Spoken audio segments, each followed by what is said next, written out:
Yay Networks. Hey, y'all. Welcome to Life with the Lindsays. My name is Heather. And what's up, yo? This your boy, Cornelius. Yes, I'm so excited you landed on our podcast, and your life is pretty much going to be changed. Yes, man. If you're looking for something real, relevant, and authentic, then you landed on the right place. Hey, here's the thing. We about to get going right now, so y'all tune in, buckle up, sit back, get ready for the show. Here we go. Yo, what's up, good people? It's Cornelius. Welcome to Life with the Lindsays. Yo, first off, let me start off by saying that some things are going to change. You are going to, you may see a new name pop up with the podcast, but just know that it's just some new things have just kind of being done behind the stage, and nothing to worry about, nothing to be concerned about, but just kind of restructuring and kind of rephrasing and also kind of rebranding too. So, you can, in the next couple of weeks, you may hear us talk more about that. You hear me talk about more about that. You may see some more guests come onto the show, all that kind of stuff, and just see some new things that's going to be going on. But just know that, if you don't see Life with the Lindsays pop up anymore, that it's okay. It's completely fine. You can click on the show. You can still be about that work and still go to it. So it's been a couple weeks since you've gotten a show. You've gotten a show from us. It's been some time has passed, and man, it's been crazy. it's been absolutely crazy. And when I reached back out to my podcast agency, and I'm like, we sat down and we kind of talked about me taking a break and all that kind of stuff, and what that looked like. I'm very thankful for them because they were very much on board with needing that break and recognizing kind of where I was and recognizing where I needed to be and where I needed to grow. And then same way with my wife and so on and so forth, and just knowing that I had to take a step back. And not only that, for those individuals who have even noticed, I haven't been on social media for, about a month or so. And it's been absolutely amazing. But I think one of the things that I had to finally come through and really understanding is that I'm an addict, and I've been an addict for a long time. And I know, like Christian folk, when you hear that, the first thing that comes to your mind is, oh my goodness, what you've been addicted to. You know what I mean? But, I'm not trying to get into all that right now, but nevertheless, I've been an addict for a long time. And because I have been, a user, then I have, operated in self-sabotage, operated in a lot of different, actions and things like that have not been indicative of, the person whom I wanted to be and the person I know I can be. And, there's something that ultimately, I'll share with you guys. We'll share with you guys, at a later date and stuff like that. Just some new developments in our life and stuff like that. But I think coming to that conclusion, it has been so easy to mask addiction, especially with religion, because I don't feel as if religion does not do anything to really resolve or really heal addiction. Religion is just a good cover to kind of just cover it up. It doesn't, it may expose it, but it does not do anything to actually deal with it, to actually heal from it. And because of that, with religion and just kind of being in the religious space for a while, I just really never took the time to just come to that place of powerlessness and just say, you know what, this is what I am. This is what it has been. And this is the truth. And I cannot run from the truth. And I cannot run from, what that truth is. Like even when it came down to social media, I was just like, you know what? I'm going to be on social media. It's going to be okay. It is what it is. And I knew over and over again, like, this is not good for me.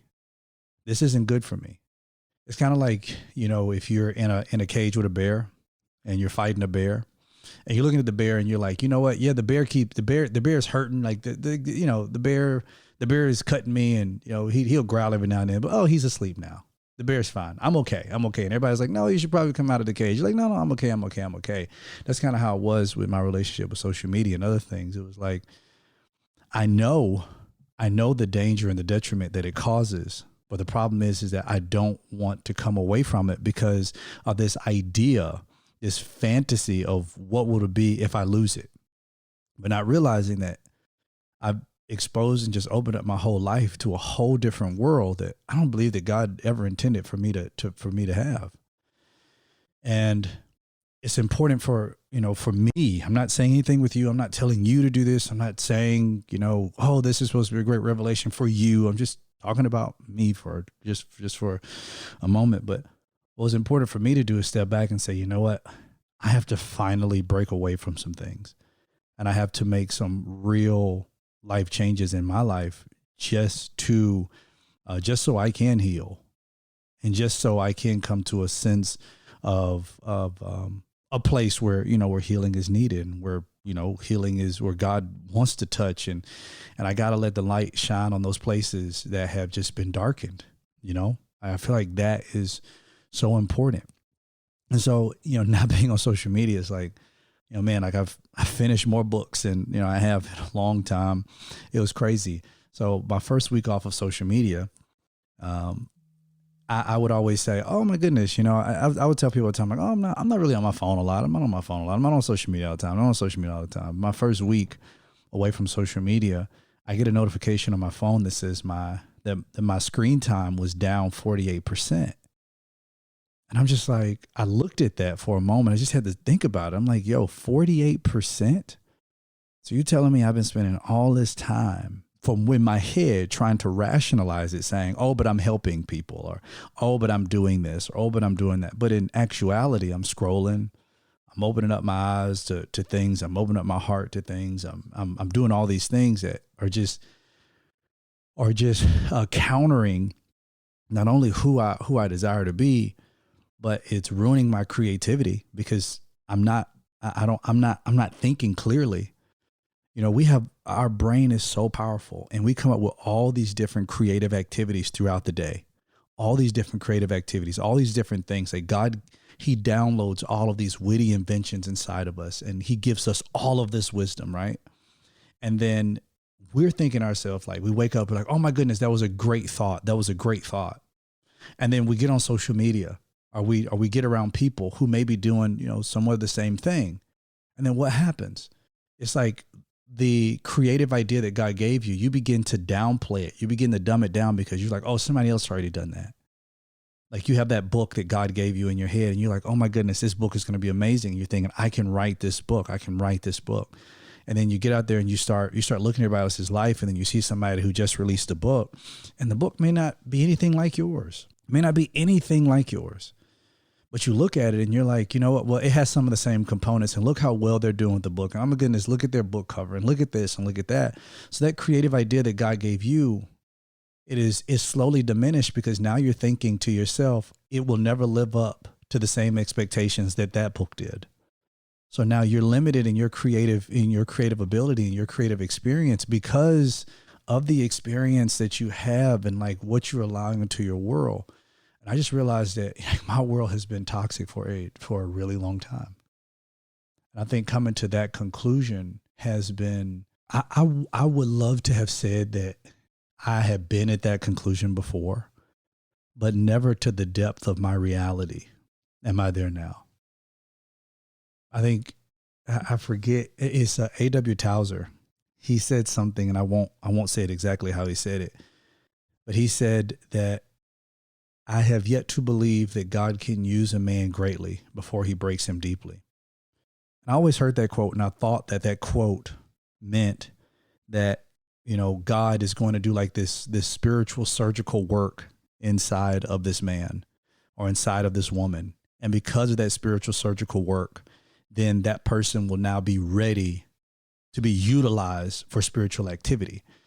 But I don't believe that that's what A.W. Tozer was saying at all. That is so much deeper than that it takes us to true soul care, where it has to be proper alignment between the body, the mind, and the spirit, where all three, it has to be interconnectivity. And he's saying that until you have experienced something deeply, until life has hit you and brought you to a place of powerlessness. You have no other choice but to trust. You have no other choice. And for those individuals out there who, you're hearing what I'm saying, and maybe this may be touching you deeply. And now the word from our sponsor, BetterHelp. I want to let you know that, so right now I have 3 different therapists. I'm working with 3 different therapists right now. And, it's a lot of things that are just finding different avenues and ways to be able to help me, which can be very, very, very, very important. But your brain is constantly going, is constantly improving and problem solving mode. And you have all these different challenges that you're facing in life right now. And you're trying to find out your own solutions. You're trying to add language and verbiage to your own pain, and you don't know how to do that. You just know this is the way I feel, but you don't know if that is a phantom feeling. You don't know if that feeling is a reality. You don't really know what that feeling is because you don't really know how to put language to it. Or maybe you may be out there and you don't have anybody who can really listen to you. And I'm telling you, therapy, it helps. You may have heard us talk about it over and over again, but therapy helps. It helps. If you're at that place right now where you're like, I don't know if I want to keep going, I'm telling you, give therapy a try, because BetterHelp is the best option. The fact that it's convenient, the fact that it's accessible, the fact that it's affordable, the fact that it's entirely online, that means you don't have to go inside of some lobby and sit there and wait and see what are these people thinking about me? You don't have to do any of that stuff. This stuff is online. And the fact you can get matched with a therapist after filling out a brief survey. When you want to become a better problem solver, you want somebody to really understand, where you are, and you want to become a better problem solver, therapy can get you there. I want you to visit betterhelp.com/Lindsay's today to get 10% off your first month. That's betterhelp.com/Lindsay's. So go to BetterHelp, HELP.com/Lindsay's, LINDSEYS, not AYS, LINDSEYS, but it's BetterHelp, HELP.com/Lindsay's, LINDSEYS. But anyway, going back to that point I was seeking to make, A.W. Tozer, he came up with this, he said this, and he said, I find it hard to believe that God can use a man greatly without first breaking him deeply. And again, like I said, I thought that the whole idea of the man being broken deeply was that there was this spiritual surgery that was kind of done in this person. It was completely painless, because that's what we want. We don't want to, when we think about sacrifice, even in the Bible, we're we don't really want to be sacrificed. Come on, Jesus already climbed on the cross. I don't want to climb up on the cross. I don't need pain. I don't throw pain in this with it. But I think it's at that place that A.W. Tozer was talking about, where the depth of brokenness inside of your soul, it brings you to a place of powerlessness. And powerlessness illuminates acknowledgement, because now I have no other choice but to acknowledge exactly where I am in my life. I have no other choice but to see exactly where I am and say, this is a problem. I have to deal with this. I have to deal with it. I can't sugarcoat it anymore. I can't throw, religious lingo over anymore. I can't throw clothes over it anymore. I can't throw, anything else over it. I can't throw money over it anymore. I can't throw pretty pictures over it anymore. This is an issue. And if there's going to be progress, if there's going to be progression, then I have to deal with the issues that are at hand. And if not, then, it's like, well, I'm just going to continue living a lie. I'm just going to continue living in this form of false ego and false promise. Not even false promise, wrong word, false strength. Because we have a natural inclination to say, I'll figure it out on my own. I'll do it on my own. I don't need anybody else. I will figure it out on my own. And if we can be honest, bringing ourselves all the way back to where we're supposed to be, if we can just be honest for just a second, we have to recognize we can't do that. We cannot continue to go that way. There's there's an in-person treatment center, that I had to go to, where I had to go get help. And I needed that help. I got there and I slept for a day and a half because I didn't realize just how weary my soul was. But to just sit there and go to, session after session after session, like after these therapy sessions, like me having to go take an hour nap because like I'm talking about things that I've never talked about before. And I'm admitting things, and, I'm finally honest with myself, and I'm honest with the people who are around me. And I'm choosing to just own that sacred part of my life that I have just tried to just keep hidden, like those different compartments, those different things that you try just not to let everybody else know because they're just ugly places in your life.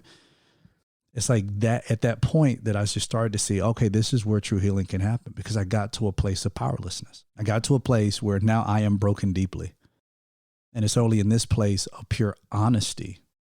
It's only in this place of pure authenticity. It's only in this place of pure vulnerability that I can now say, okay, God, it's not that I desire to be used greatly, but if you desire to use anything, then my prayer is that you can turn, that you can allow for whatever that was supposed to be bad to be used for your glory, for your good. So it's a process. It's a process. And I think even taking a step back, I've had to, I said earlier, I've had to like rethink different stages and different parts of my life. I've had to rethink access to my life. I've had to sit down and ask myself, am I healthy enough for boom?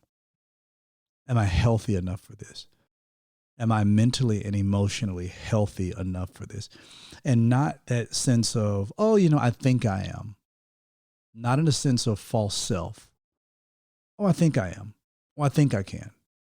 Because, if I stay in that, my marriage can suffer. If I stay in that, I could suffer as a father. And my family suffers. But like really being honest with myself and saying, am I sure that I am healthy and vibrant enough for the activity that I claim is supposed to be good for me?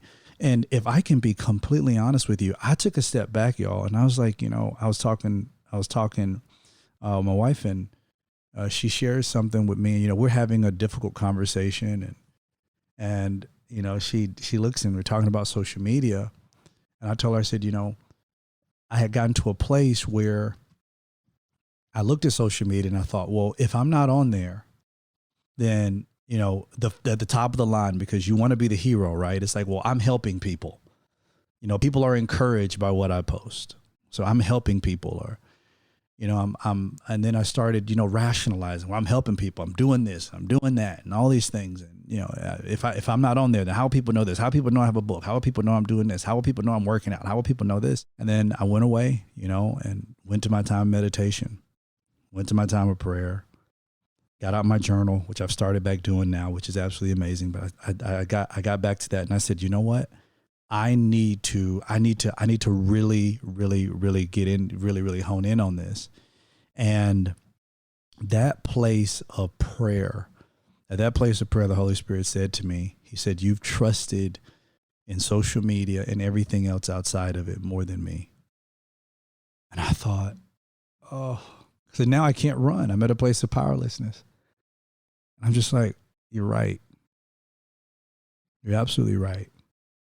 You're right. I have. And I shared a story with my wife that the Holy Spirit brought back to my remembrance that really began to help me. It really began to help me, and it really began to bring things into perspective. It allowed for me to see just the error of my own ways. It allowed for me to see how the error of my own ways, how it started to divert me down completely different paths. I mean, heightening addictions and, heightening, my own level of thinking, and increasing pride and increasing self-indulgence and increasing ego. But we want to call it God, and I was just like, I can't continue down that path. I can't do that. And actually, I would actually love to share that story with you. I love to share that story with you. Before I share that story with you, I want to share this. So I'm very, very excited about Skillshare. which is just a sponsor of our show. And I mean, absolutely amazing. So, you probably thought for decades about how you wanted to get started doing something, how, you wanted to learn this new skill, how, you wanted to grow in an area. Well, here's the thing. It's never too late to start exploring your passion and how it could also become a profitable side hustle. Skillshare helps you level up your skills with curated classes covering everything from graphic design and hand lettering to web development, photography, and so much more. I know for me, there's an amazing class who's led by Kate. It's called Personal Productivity. 5 exercises to make your big goal a reality. It's almost like, you're getting like these curated talks that are specific to different areas that can help you to develop the skills to help you move forward. And you all know the old saying, you have not because you ask not. And then right along with that, we don't level up because we don't get the information that we need. But each Skillshare class is broken into bite-sized modules packed with actionable insights. You level up your e-commerce chops, your branding skills, your social media savvy, and more with new classes launched every single week. One affordable yearly membership fee unlocks unlimited access to as many classes as you want. You can keep learning on the go with the Skillshare app, which is amazing. So not only do they have an app, but you're paying one time, and that one-time fee, it unlocks all the classes that you need. So turn your passion into payday with Skillshare. Visit Skillshare.com/LWTL today to get your first month free. So that means you get your first month. Get in there and get some of those classes, get those skills up, get what you need. But again, that is Skillshare, SKILL share SHARE.com/LWTL. Again, Skillshare.com/LWTL. So I want to kind of share that story with you that I share with my wife, which took me back to that place of faith that I had. And this was the time I wasn't on social media. I had dropped out of college. I was at the University of Georgia, and I had gotten saved. And I was driving an hour and a half, hour, 45 minutes, almost 2 hours back and forth to church. On Sundays, Sunday I went to both services. I went to Wednesday night Bible study. And I was also there for 5 a.m. prayer on days they had it. And then Saturday morning prayer at 10 o'clock a.m. And that was just very important to me. I've never been real big on like, oh, let me just watch it online, because there's something about being in the same place, which I don't, I have my own feelings about online stuff now, but I kept going back and forth. But nevertheless, I got to a place where I started reading my Bible before I was more than I was reading my textbooks. So I'm like, God, I need your help. I believe that he told me, to leave college. I left college. And so, at that time I was a server working at a restaurant. It was like this restaurant. It's called Old Charlie's. Never been to Old Charlie's, but it's the Old Charlie's is located in Fayetteville, Georgia. I don't even know if it's still there, but I went there, and that was a place where I worked. I was praying one day, and I went to 5 a.m. prayer. This was during a prayer and fasting time. I don't know if it was a conference or what it was, but anyway, they opened up the chapel at 5 a.m. every morning, and so I was there at 4:30. I'd walk inside at 5 o'clock, and I prayed. I remember going back to the car, and I remember sitting in the car, and I have out my journal. I'm like, okay, God, whatever it is that you want to say, download it. Let me write it. And I'm sitting there, and the Holy Spirit says to me, he says, in 3 days, I'm going to show you my glory. Now, and whenever I know God is speaking to me in this way, like I am confident of what I heard. And I wrote it down exactly how he said it. In 3 days, I'm going to show you my glory. And I remember thinking to myself, like, okay, well, this is pretty cool. Like, okay, we're going in a great direction. Like, this is good, because I actually need to see something, because my faith is way down. So that was a Friday. I remember thinking to myself, like, okay, because I'm analytical and I can be overly technical. So I was thinking to myself, okay, well, so you say 3 days, are you saying Friday was included in the days? You're talking about Friday, Saturday, Sunday? Or are you saying that is Saturday, Sunday, Monday? Like, what are you thinking? So anyway, all day Friday, I'm just like, okay, well, it is what it is. And Saturday, I wake up, I go to prayer at church. And after that, it was like an intercessory prayer meeting. I did that. And I kind of helped them move chairs and stuff like that after that. And then Sunday, I got to church, and I'm like, okay, God, this is day 3. So I showed up early for church, and I'm like sitting in a parking lot, and I'm like, well, maybe God's going to have somebody speak to me and say something to me, or something's going to happen in the parking lot. And I get out and I go into church and I go to first service, and, I pray for people and stuff like that. Nothing happens. So I'm like, okay, cool. We have a whole nother service. I'm thinking maybe the pastor's going to speak to me. Something's going to happen. Go to second service. I'm still in expectation. We're in praise and worship, and the sermon goes forth, and, people are going down, getting prayed for and all this kind of stuff. And church and sermon ends. And I'm like, well, nothing happened. And I'm like, well, it's going to happen. I'm walking back to the car, and I'm like, if anything's going to happen, it's going to happen at church, because I don't really see God doing anything else outside of this place. It's a huge church. It's going to happen here. I walk back to the car. I get back in the car, and I'm like, well, you know what? Praise the Lord. God's still good. It is what it is. Get back in the car. I drive home, and I was just tired. I was emotionally drained. I laid down on the bed, and I went to sleep. I woke up probably about 7:00 that night. While I was taking a shower, my phone rang, and I picked up the phone. It was, at that time, was my pastor. And he said to me, hey, hey, Cornelius, how you doing? And I'm like, oh my goodness. Like, hey, I'm doing great. How are you doing? And he said, well, I'm doing fine. He said, I just finished praying. He said, and I believe God told me that you're supposed to work for me. And I said, well, I'm going to be honest with you. I said, I think you miss God, because I don't want to work for a church. And he just kind of got silent. He's probably making a face behind the scenes, knowing him. But he said, all right, well, maybe I'm wrong, maybe I'm right. He said, but just show up tomorrow and he said, bring a notepad and a pen. He said, and wear a suit. He said, make sure work starts at 8:00. Make sure you're there before 8. And I remember hanging up the phone, and I was like, this is great, because I was looking at that time. Even though I was working as a server, I actually got fired from the job, because the girl who I was dating at the time, she was going through some things, and so she had to make a emergency trip to Florida. And there was no way I was going to let my girlfriend at the time, I was going to let her drive down to Florida by herself. Or even she was going with her mom and her sister. I was going to let her drive down there by herself. Like, I'm not doing that. So I called my boss, and I was like, hey, she has to go down here, and I'm going to drive her down. And his words to me he was like, Cornelius, if you're not on this floor at 10:00 a.m., you can find you another job. And I remember telling him, I was like, well, let me start looking for another job then, because I'm taking her to Florida.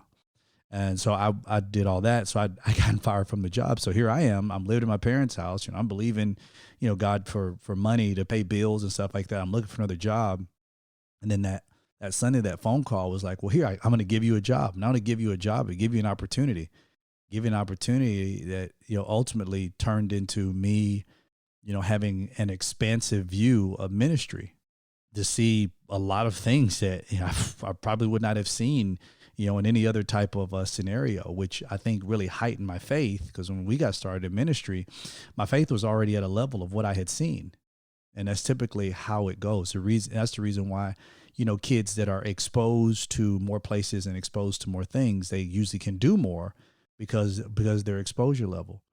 And I remember telling my wife that. I remember sitting back, and I was thinking to myself, like, you know what? There was nothing that I did that moved God in that moment. That God had already put it on the heart of the person he was going to talk to call me. It wasn't me having to post something. It wasn't me having to present myself. It wasn't me having to, be like, I need to be the one up front. Like David, it's like, I was David, and I'm David. I don't have to be in the lineup in front of the prophet for God to say, it's the one in the field. I don't have to.